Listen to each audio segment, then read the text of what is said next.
Mattityahu Chapter 23. Then Yeshua addressed the crowds in his Talmudim. The Torah teachers and the Parashim, he said, sit in the seat of Moshe. So whatever they tell you, take care to do it. But don't do what they do, because they talk but don't act. They tie heavy loads onto people's shoulders, but won't lift a finger to help carry them. Everything they do is done to be seen by others, for they make their tefillin broad and their tzitziot long. They love the place of honor at banquets and the best seats in the synagogues, and they love being greeted deferentially in the marketplaces and being called Rabbi. But you are not to let yourselves be called Rabbi, because you have one Rabbi, and you are all each other's brothers. And do not call anyone on earth Father, because you have one Father, and he is in heaven. Nor are you to let yourselves be called leaders, because you have one leader, and he is the Messiah. The greatest among you must be your servant, for whoever promotes himself will be humbled, and whoever humbles himself will be promoted. But woe to you, hypocritical Torah teachers and Parashim, for you are shutting the kingdom of heaven in people's faces, neither entering yourselves nor allowing those who wish to enter to do so. Woe to you, hypocritical Torah teachers and Parashim! You go about over land and sea to make one proselyte, and when you succeed, you make him twice as fit for Gehinnom as you are.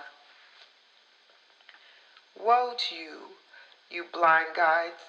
You say, if someone swears by the temple, he is not bound by his oath, but if he swears by the gold in the temple, he is bound.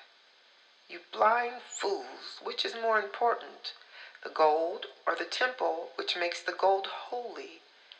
And you say, if someone swears by the altar, he is not bound by his oath, but if he swears by the offering on the altar, he is bound.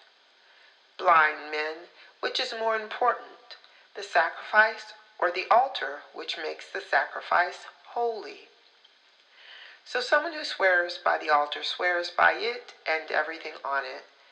And someone who swears by the temple swears by it and the one who lives in it. And someone who swears by heaven swears by God's throne and the one who sits on it. Woe to you, hypocritical Torah teachers and Parashim! You pay your tithes of mint, dill, and cumin, but you have neglected the weightier matters of the Torah: justice, mercy, trust. These are the things you should have attended to without neglecting the others. Blind guides, straining out a gnat, meanwhile swallowing a camel. Woe to you, hypocritical Torah teachers and Parashim! You clean the outside of the cup and the dish, but inside they are full of robbery and self-indulgence.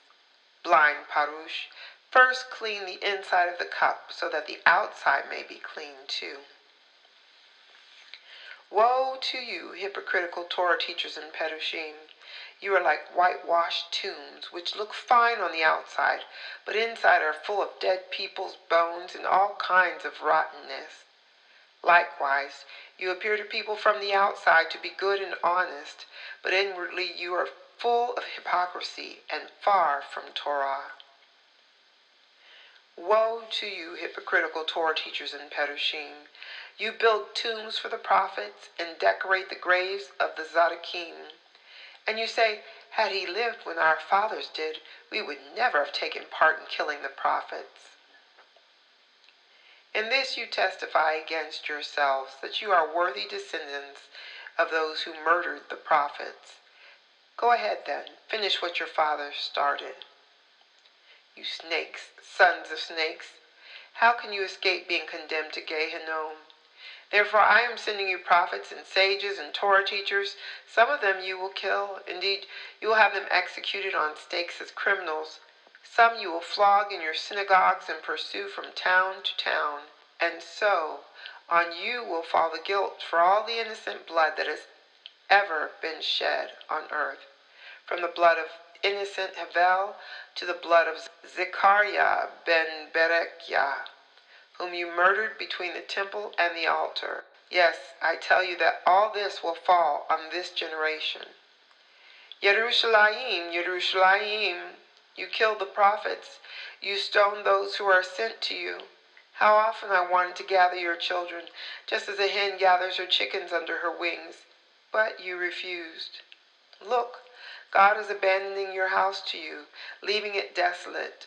For I tell you, from now on, you will not see me again until you say, Blessed is he who comes in the name of Yehovah.